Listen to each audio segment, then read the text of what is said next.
উত্তর ও পশ্চিম বঙ্গোপসাগরে লঘুচাপের সৃষ্টি হওয়ার কারণে পটুয়াখালীর পায়রা সমুদ্র বন্দর সহ দেশের সমুদ্র বন্দরগুলোতে ৩ নম্বর সতর্কতা সংকেত জারি করেছে আবহাওয়া অধিদপ্তর।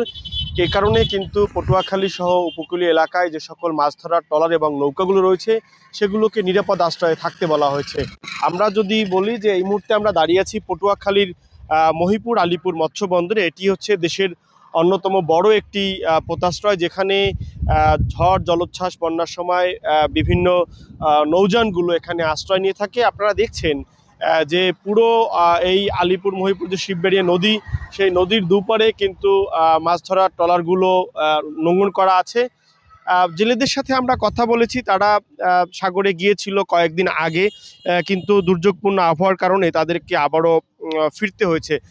পটুয়াখালী সহ দক্ষিণাঞ্চলে এখন যদি আবহাওয়ার পরিস্থিতিটা আমরা বলি, সেটা হচ্ছে আকাশ কিছুটা মেঘাচ্ছন্ন রয়েছে এবং কিছু কিছু এলাকায় গুড়ি গুড়ি বৃষ্টি হচ্ছে। কোথাও কোথাও মাঝারি ধরনের বৃষ্টিপাতও আমরা খবর পেয়েছি। একটা বিষয় হচ্ছে উত্তর পশ্চিম বঙ্গোপসাগর এলাকায় সুস্পষ্ট যে লঘুচাপটি, সেটি পশ্চিম উত্তর দিকে অগ্রসর হচ্ছে এবং ঘনীভূত হয়ে নিম্নচাপে পরিণত হচ্ছে। এর প্রভাবে মূলত আকাশ মেঘাচ্ছন্ন রয়েছে। আরেকটি বিষয় হচ্ছে যে আবহাওয়া দপ্তর যে সর্বশেষ বার্তাটি দিয়েছে, তাতে বলা হচ্ছে যে এই যে নিম্নচাপটি, সেটি আজ সকাল ৬টায় পটুয়াখালীর পায়রা সমুদ্র বন্দর থেকে ৭১০ কিলোমিটার দক্ষিণ পশ্চিম অবস্থান করছিল। এটি আগামীকাল সকাল নাগাদ উড়িষ্যা এবং উত্তর অন্ধ্রপ্রদেশ উপকূল অতিক্রম করতে পারে। নিম্নচাপের প্রভাবে উপকূলীয় এলাকায় ঝড়ো হাওয়া বয়ে যেতে পারে বলে আবহাওয়া অধিদপ্তর নিশ্চিত করেছে।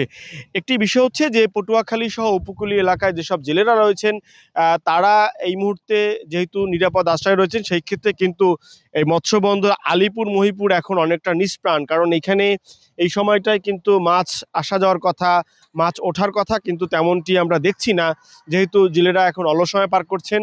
আমরা দেখছি অনেকে জাল সুতো নিয়ে তাদের দৈনন্দিন যে কাজগুলো সেগুলো সেরে নিচ্ছেন।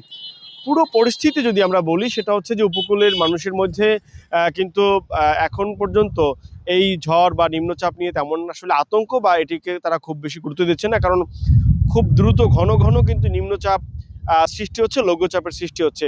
সেই ক্ষেত্রে জেলেরা সব থেকে বেশি ক্ষতিগ্রস্ত হচ্ছেন এবং এই কারণে তারা তাদের ফিশিং টাইম খুবই ছোট করে আসতে হচ্ছে এবং জেলেরা বলছেন তারা বারবার নিম্নচাপ লঘুচাপের কারণে সাগর উত্তাল থাকায় তারা ক্ষতির মুখে পড়ছেন। পটুয়াখালীর মহিপুর আলীপুর মৎস্যবন্দর থেকে আমার কাছে এই ছিল সর্বশেষ।